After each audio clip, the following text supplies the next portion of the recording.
ಕಾಂಗ್ರೆಸ್ನಲ್ಲಿ ಸದ್ಯ ಅಧಿಕಾರಕ್ಕಾಗಿ ಮುಸುಕಿನ ಗುದ್ದಾಟ ನಡೀತಾ ಇದೆ. ಈ ಮಧ್ಯೆ ಸಚಿವ ಸತೀಶ್ ಜಾರಕಿಹೊಳಿ ನೇರವಾಗಿ ಕೆಪಿಸಿಸಿ ಅಧ್ಯಕ್ಷರು ಬದಲಾಗಬೇಕು ಅಂತ ಆಗ್ರಹಿಸಿದ್ದಾರೆ.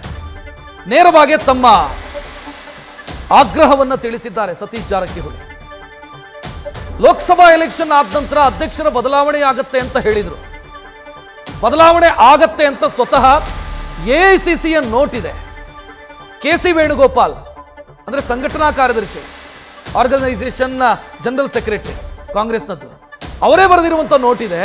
ಎಲೆಕ್ಷನ್ ಮುಗಿದ 6 ತಿಂಗಳು ಕಳೆದು ಹೋಯಿತು, ಇದು ಅನುಷ್ಠಾನಕ್ಕೆ ಬರಬೇಕಲ್ವಾ ಅಂತ ಸತೀಶ್ ಜಾರಕಿಹೊಳಿ ಪ್ರಶ್ನಿಸಿದ್ದಾರೆ.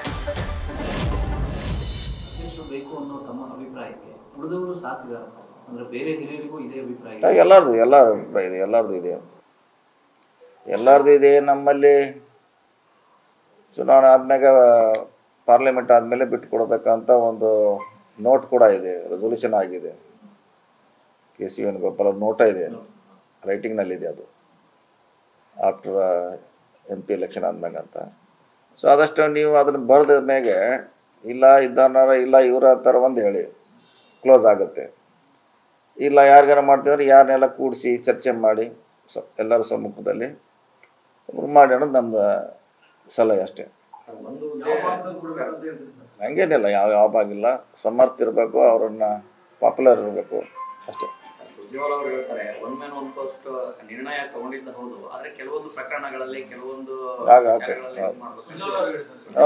ನಾನು ಹೇಳಿದ್ರೆ ನಿನ್ನೆ ಮಣ್ಣು ನಾನು ಹೇಳಿದೆ, ನನಗೂ ಯಾರು ಕೇಳಿದ್ರಲ್ಲ.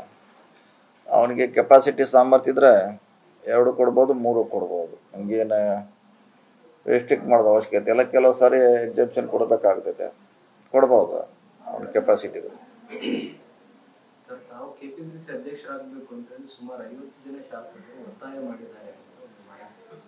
ಕೆಲವು ಹೇಳ್ತಾರೆ ನ್ಯಾಚುರಲ್ ಆಗಿ ನೀವು ಆಗ್ಬೇಕು, ಐಯಿಂದ ವರ್ಗದಿಂದ ಬರ್ಬೇಕಾಗುತ್ತೆ ಅಂತ ಹೇಳ್ತಾರೆ ನ್ಯಾಚುರಲ್ ಆಗಿ.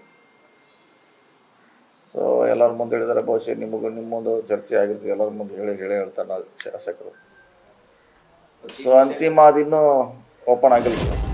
ಈ ಬಗ್ಗೆ ಹೆಚ್ಚಿನ ಡೀಟೇಲ್ ನೀಡೋದಕ್ಕೆ ನಮ್ಮ ಪ್ರತಿನಿಧಿ ಹರೀಶ್ ಫೋನ್ ಸಂಪರ್ಕದಲ್ಲಿ. Harish, clean and clear message ಅಂತ ಅನ್ಸುತ್ತೆ ಸತೀಶ್ ಜಾರಕಿಹೊಳಿ ಅವರದು. ಆಟ ಶುರುವಾಗಿದೆ ಅಂತ. ರಕ್ಷತ್, ಬಹಳ ಮುಖ್ಯವಾಗಿರುವಂತದ್ದು ಸತೀಶ್ ಜಾರಕಿಹೊಳಿ ಅವರು ಕೂಡ ಈಗ ಕೆಪಿಸಿಸಿ ಅಧ್ಯಕ್ಷ ಸ್ಥಾನದ ಆಕಾಂಕ್ಷಿ ಕೂಡ ಆಗಿದ್ದಾರೆ. ಪ್ರಮುಖವಾಗಿ ಕೂಡ ಸಿಎಲ್ಪಿ ಸಭೆ ನಂತರ ಖುದ್ದು ಉಸ್ತುವಾರಿ ಸುರ್ಜೇವಾಲಾ ಅವರ ಜೊತೆ ಕೂಡ ಈ ವಿಚಾರವಾಗಿ ಚರ್ಚೆ ನಡೆಸಿದ್ದಾರೆ. ಇದೇ ತಿಂಗಳ ಅಂತ್ಯದಲ್ಲಿ ಕೂಡ ಅವರು ದೆಹಲಿಗೆ ಪ್ರಯಾಣವನ್ನು ಬೆಳೆಸ್ತಾರೆ. ಈ ಒಂದು ಸಂದರ್ಭದಲ್ಲಿ ಕೆಪಿಸಿಸಿ ಅಧ್ಯಕ್ಷ ಸ್ಥಾನಕ್ಕೆ ಸಂಬಂಧಪಟ್ಟಂಗೆ ತಮ್ಮ ಅಭಿಪ್ರಾಯವನ್ನು ಕೂಡ ಹೈಕಮಾಂಡ್ ನಾಯಕರ ಮುಂದೆ ಕೊಡ್ತಾರೆ ಅನ್ನುವಂಥ ಮಾತುಗಳು ಕೇಳಿಬರ್ತದೆ. ಜೊತೆಗೆ ಕೆಪಿಸಿಸಿ ಅಧ್ಯಕ್ಷ ಸ್ಥಾನ ವಿಚಾರಕ್ಕೆ ಸಂಬಂಧಪಟ್ಟಾಗಿ ಕೂಡ ಶಾಸಕರ ಅಭಿಪ್ರಾಯವನ್ನು ಆಲಿಸಬೇಕು ಅನ್ನುವಂತಹ ಮಾತನ್ನ ಕೂಡ ಈಗ ಹೇಳಿರುವಂತದ್ದು ಸಾಕಷ್ಟು ಕುತೂಹಲಕ್ಕೆ ಎಡೆ ಮಾಡಿಕೊಟ್ಟಿದೆ. ಶತಾಯಗತಾಯ ಕೂಡ ಕೆಪಿಸಿಸಿ ಅಧ್ಯಕ್ಷರಾಗಿ ಅಲಂಕರಿಸಬೇಕು ಅನ್ನುವಂಥ ಲೆಕ್ಕಾಚಾರದ ಭಾಗವಾಗಿ ಸತೀಶ್ ಜಾರಕಿಹೊಳಿ ಅವರು ತಂತ್ರಗಾರಿಕೆ ರೂಪಿಸಿದ್ದಾರೆ ಅನ್ನುವಂಥದ್ದು ಕೂಡ ಸ್ಪಷ್ಟವಾಗಿ ಗೊತ್ತಾಗ್ತಿರುವಂತದ್ದು. ರಕ್ಷಾತ್, ಥ್ಯಾಂಕ್ ಯು ಹರೀಶ್ ಮಾಹಿತಿಗೆ. ನ್ಯೂಸ್ ಫಸ್ಟ್ ನಿರ್ಭೀತಿಯಿಂದ ನಿಮ್ಮ ಪರವಾಗಿ.